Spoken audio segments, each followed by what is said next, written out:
کیا آپ کو یہ لگتا ہے کہ آپ کی معاشرے میں کوئی عزت نہیں ہے؟ کیا آپ معاشرے میں اپنا مقام پیدا کرنا چاہتے ہیں؟ اور کیا آپ یہ چاہتے ہیں کہ آپ کی بات ہر جگہ سنی جائے، یعنی آپ کی ہر جگہ عزت و معرفت ہو؟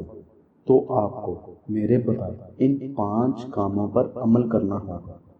یقین جانیں، اگر آپ یقین کامل کے ساتھ ان 5 کاموں کو چند دنوں کے لیے آزمائش کے طور پر کر کے دیکھ لیں تو انشاءاللہ اللہ تعالیٰ معاشرے میں آپ کی عزت پیدا فرما دے گی، آپ کی عزت بڑھ جائے، آپ کی بات سنی جائے۔ جی، تو پہلا کام جو آپ نے کرنا ہے وہ یہ ہے کہ آپ زیادہ نہیں بولیں۔ زیادہ بولنے والا انسان ہمیشہ کوئی نہ کوئی غلط بات کر لیتا ہے، جس کی وجہ سے سننے والے کو یہ محسوس ہوتا ہے کہ یہ آدمی، یہ انسان جو زیادہ بول رہا ہے، شاید اس کو عقل نہیں ہے کہ یہ کیا بول رہا ہے۔ اور واقع میں ہوتا بھی ایسا ہے کہ جو انسان زیادہ بولتا ہے اس کو پتہ نہیں چلتا، لیکن وہ باتوں میں کچھ ایسی باتیں کہہ جاتا ہے جو کہ سننے والے کو ناگزیر رہتی۔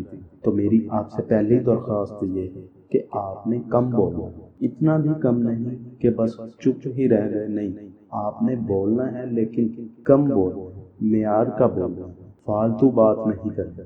جب آپ کام کی بات کریں گے تو آپ کی عزت اپنے آپ بڑھ جائے۔ یہ تو ہو گیا ایک کام۔ چلیے اب دوسرے کام کی طرف چلتے ہیں۔ جی، تو آپ نے دوسرا کام جو کرنا وہ یہ ہے کہ کبھی بھی اپنے سے بڑی عمر والوں کے ساتھ بحث نہیں کرنا، خواہ وہ آپ کے رشتہ دار ہوں یا وہ انجان ہوں۔ آپ نے اس بات کا خاص خیال رکھنا ہے کہ آپ ہر کسی کے ساتھ مختصر بولیں، اچھا بولیں اور اخلاق کے ساتھ بولیں۔ تو اخلاق کیا ہوتا ہے کہ ہمارے بول چال کا انداز، ہمارا انداز گفتگو، کہ ہم اپنے سامنے والے کو کس طرح مخاطب کرتے ہیں، آپ کہتے ہیں، تم کہتے ہیں، اور اگر آپ یا تم جو بھی کہتے ہیں اس کو کس لہجے میں کہتے ہیں، اس لہجے کا نرم ہونا بہت ہی ضروری ہے۔ اگر آپ لہجے میں نرمی رکھیں گے تو 80% چانسز ہیں کہ آپ کی بات پہلے سنی جائے اور آپ کی بات کا وزن بھی ہوگا۔ اور اگر آپ گرم لہجے کے مالک ہیں، غصے میں بولتے ہیں، تو غصہ آپ کو پتہ ہے ہمیشہ نقصان ہی ہوتا ہے، غصے میں کوئی فائدہ نہیں ہوتا۔ تو اس لیے کوشش کر کے اپنا اخلاق بہتر کریں۔ تیسرا جو کام ہے وہ یہ ہے کہ آپ خود کو نیٹ اینڈ کلین رکھیں، آپ صاف ستھرے رہیں، آپ کا لباس صاف ہو، اس پر کوئی داغ نہ ہو، کہیں سے بھی پھٹا ہوا نہ ہو۔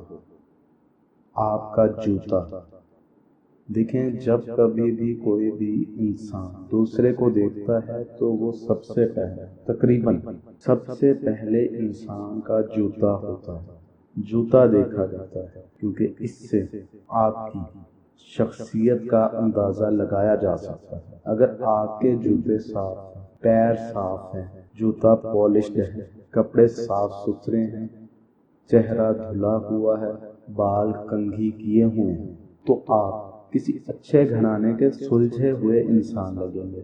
اور اس کے برعکس اگر آپ کے کپڑے میلے کچیلے پھٹے پرانے ہیں، آپ کی جوتی بھی ٹوٹی ہوئی ہے، آپ کے بال بکھرے ہوئے ہیں، تو آپ کی کوئی ویلیو نہیں ہوگی۔ اگر ہوئی بھی تو گھر میں ہی ہوگی، لیکن باہر تقریباً نہ کے برابر ہے۔ اس لیے اپنے آپ کو پاک صاف رکھیں۔ تو ہماری چوتھی جو بات ہے بہت ہی کام کی بات ہے۔ اگر آپ اس ایک کام کو اپنا لیں گے، یہ عمل اگر آپ کرنے لگ جائیں گے، تو پہلے 3 جو میں نے آپ کو کام بتائے ہیں وہ خود بخود ہی آپ کی زندگی میں آ جائیں گے۔ آپ کو اس کے لیے کوئی زیادہ محنت نہیں کرنی پڑے گی، کام بھی بہت آسان ہے، ہم پر فرض بھی ہے، بلکہ یہ ہم پر فرض بھی ہے۔ تو وہ عمل کون سا ہے؟ یہ آپ میری باتوں سے تقریباً سمجھ ہی چکے ہوں گے کہ میں ذکر کر رہا ہوں نماز کا۔ دوستو، آپ نے 5 وقت نماز کو اپنی عادت بنا لینا ہے۔ جیسا کہ میں نے اپنی پہلی 3 باتوں میں کہا ہے کہ آپ اپنا لباس پاک رکھیں، صاف رکھیں، خود کو ویل ڈریسڈ رکھیں، خود کو صاف ستھرا رکھیں اور نماز کی پابندی کریں۔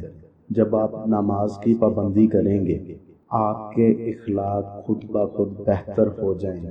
قرآن میں بھی ہے کہ بے شک نماز بے حیائی اور برے کاموں سے روکتی ہے۔ اس بات سے واضح ہے کہ جب ہم نماز پڑھنے لگ جائیں گے تو ہماری بری عادتیں خود بخود ختم ہو جائیں گی۔